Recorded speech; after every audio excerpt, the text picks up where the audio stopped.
Hey, what's up? Hey, everyone. Welcome to our first ever live class. My name is Morgan, and I'll be your host.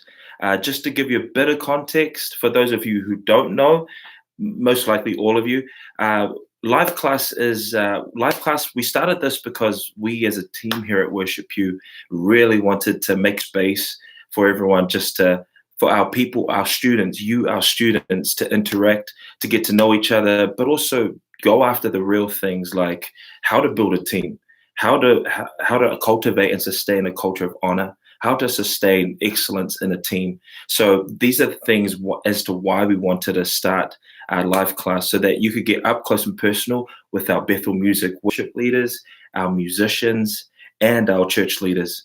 We'll also have special guests. And we'll be diving into these topics. We'll be diving deep into these topics, especially about the heart of worship, not just the proactiveness of it, like what it looks like proactively, but the heart of it, what the source is. So that's why we started this platform for live class, so that you, our WorshipU students, would have a space to actually interact with us and our leaders. And so, just as another detail, we will be hosting this live class on the first Friday of every month. Write that down. The first Friday of every month, we'll be hosting this. And so we're super excited. We can't wait. We have a whole list of guests coming up this year. And so, by all means, on the first Friday of every month, be sure to tune in live on this. But enough about the details. I did want to go into a little bit of who I am. I know some of you have probably noticed my accent. That is a Kiwi accent. In other words, I'm a New Zealander.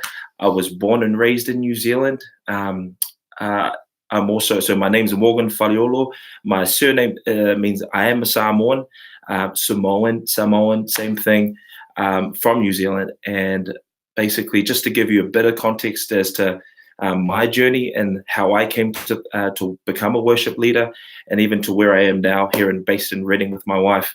I gave my life. I grew up in a Samoan Methodist church, which was incredible, and so really Samoan was my first language. But growing up, I knew of God, but never really had a relationship, if you know what I mean.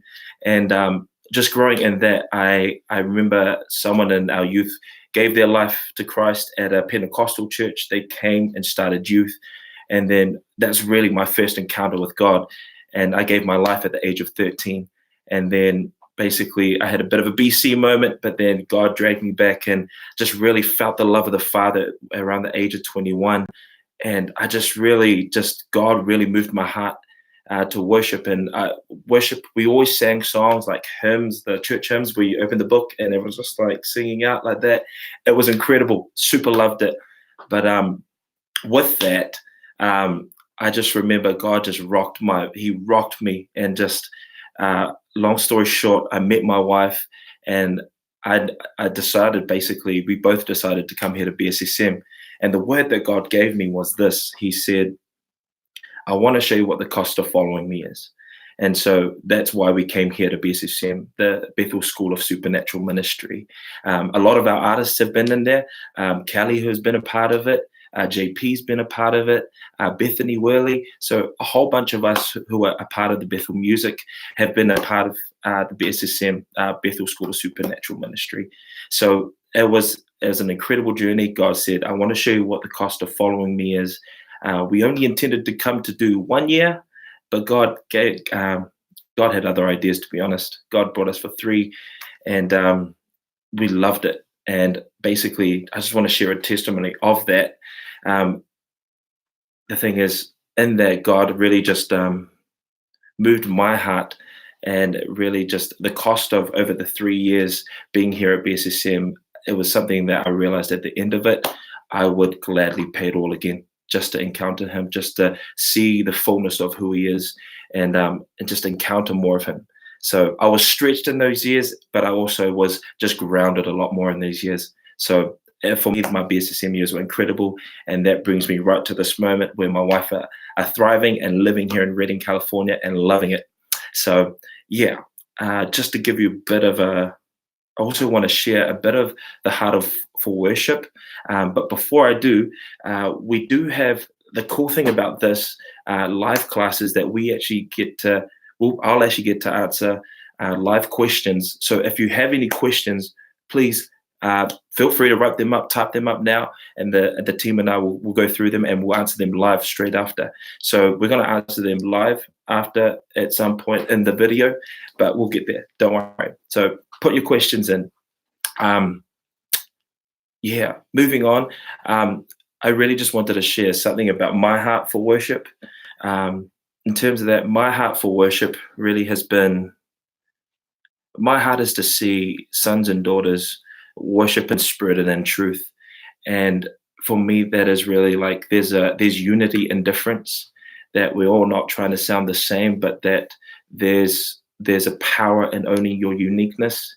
And it's something that God's really just in my heart in this season has really been he's really been prodding on things like um, regaining the wonder and the mystery of who he is as a father, as a king, as a Lord, as our God. And God's just really been wrecking me in this. Just even things where sometimes in a culture, like sometimes even a worship song can become familiar, even a service can become familiar. Sometimes sermons can become familiar, like, oh yeah, I've heard this before. But I just really in this season, specifically the last 6 months, God's really been just moving my heart to a place of restoring wonder, restoring awe. That in and of that familiarity has actually taken away some of the sacredness and the holiness of some things. And so I've been asking these honest questions like, am I doing this out of preference, or am I doing this out of the fact that I'm moved by him? Like, am I worshiping habitually, or am I worshiping because my heart is moved? And so I've just been diving into this thing with God and been chewing over it for the last, say, 6 months. And yeah, so it's been incredible. And then the other thing that God has really been moving on my heart has been just a call to holiness. And I really feel like there's something just on it, just across the church. I feel like there's a reverence that's coming, and I'm just so moved by the holiness of God, but also His lordship, and I'm just being moved in awe. And so I don't know if you've seen some of the sets, but even just been on my knees, been on my knees in worship, just because I can't.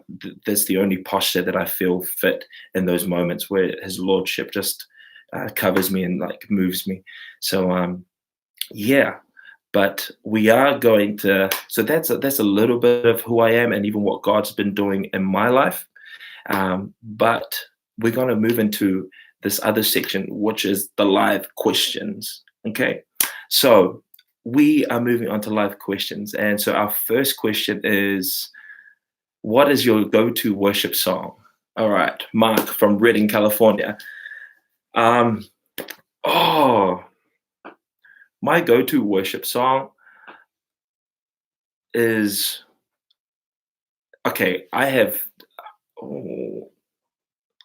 the one at the moment that's been really moving my heart is Beautiful Exchange by Hillsong. It was in their old Beautiful Exchange album.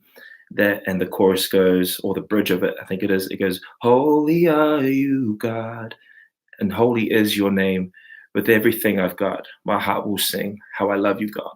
That's probably my go-to worship song at the moment. But if it was just something that I just feel comfortable in a set where it's just like, okay, we need a back pocket song, it's probably Great Are You, Lord. That song just takes me right up. It just takes me up to the heavens, and I love that song. Love that song. Next question. How do you get a congregation to a place where they can sing their own song? George from Chicago. That's a really good question.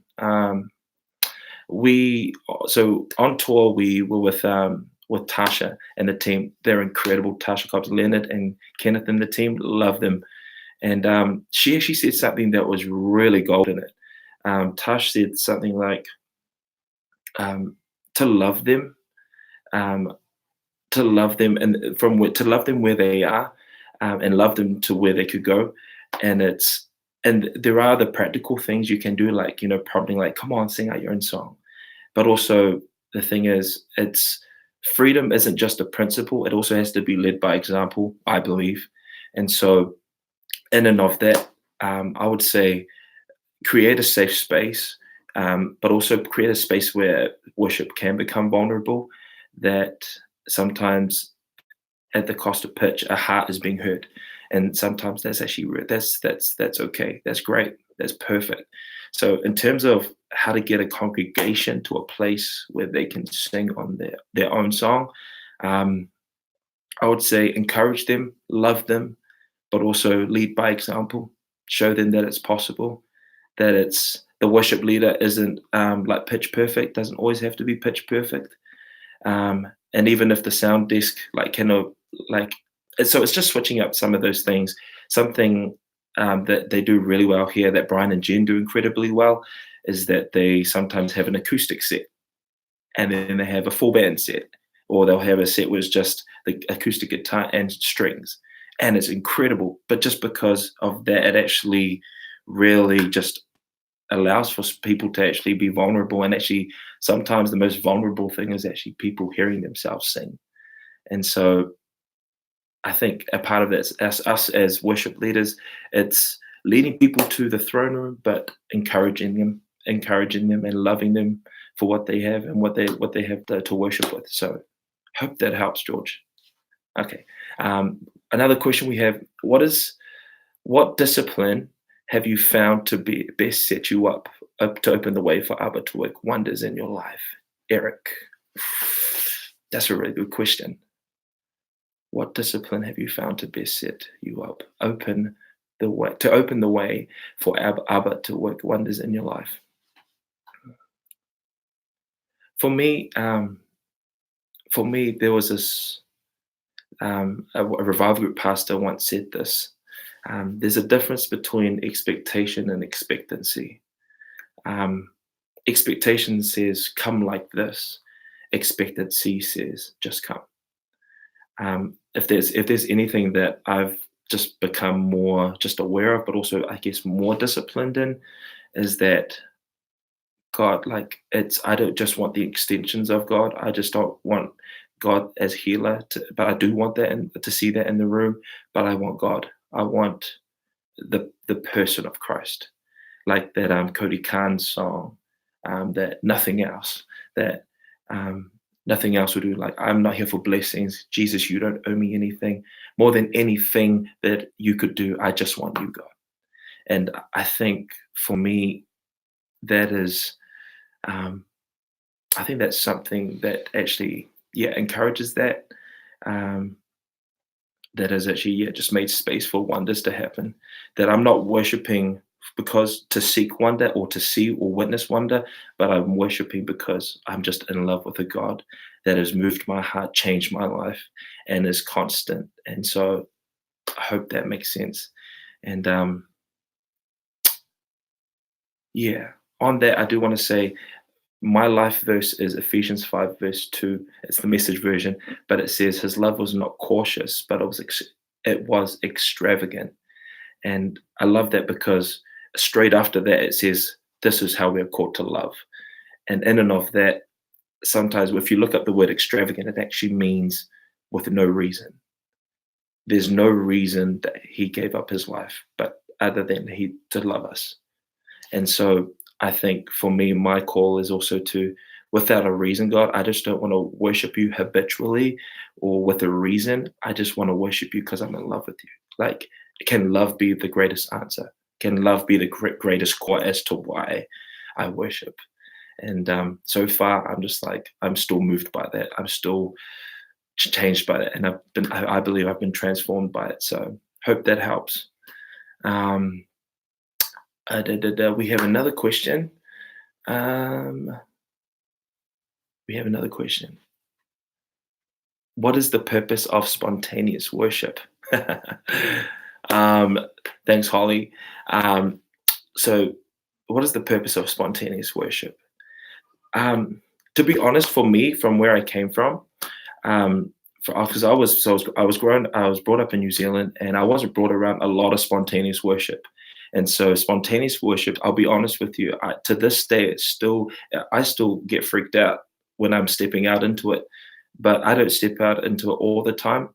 But I step out into it when I'm moved. My heart is moved to worship, and for me, I would say the purpose of spontaneous worship is really again to make space for a heart to be heard. I think it's the heart singing around a chord progression that singing a song that hasn't been written yet. And the thing is, I love that. I think that's the part that I love about spontaneous is that the spontaneous are songs that haven't been written, they haven't been heard before, and so they're in the moment. They're a heart moved that is singing out to the Father, and I think it's a healthy thing to have in a worship environment, just where people's hearts are actually able to be heard, but not just a song that was written. So that's what I think the purpose of spontaneous is. But it's that we get to hear. We actually it's an invitation, but it's a gift that we get to hear in a service or wherever we are, just of what heaven's doing in a person, and we get to connect with that too. So that's what I love about it. We do have a question. Um, as a leader, how do you help your worship team stay grounded in the Word? Josephine from California. That's a good question. So how I would it's as that in terms of that, it would be if there would be the practical side. If you're having like Bible meetings, go for it. I would encourage that by all means. If there's a Bible meeting, go for it. But even in the meetings or even before you go on stage, like encourage the team like, hey, you're bringing the word. If you're bringing the word today, like if the drummer's going to bring the word, tell your drummer, be like, hey, I want you to bring a word make it like a 5-minute word, something that you're chewing on with God at the moment from the word. So even just delegating it out like that, and even just weekly being super intentional with like, hey, I want you to bring the word that the team would be moved by. And so, yeah, things like that would be that's really, I would say, encouraged like that. But also, again, I think it's a value thing as well. And so um, it's something also that they have to desire as well. And so I think it has to be led by example.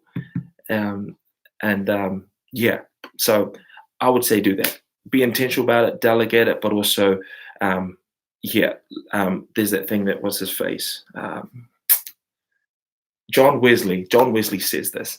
John Wesley says, "Set yourself on fire and watch thousands come from miles and miles and miles away to watch you burn."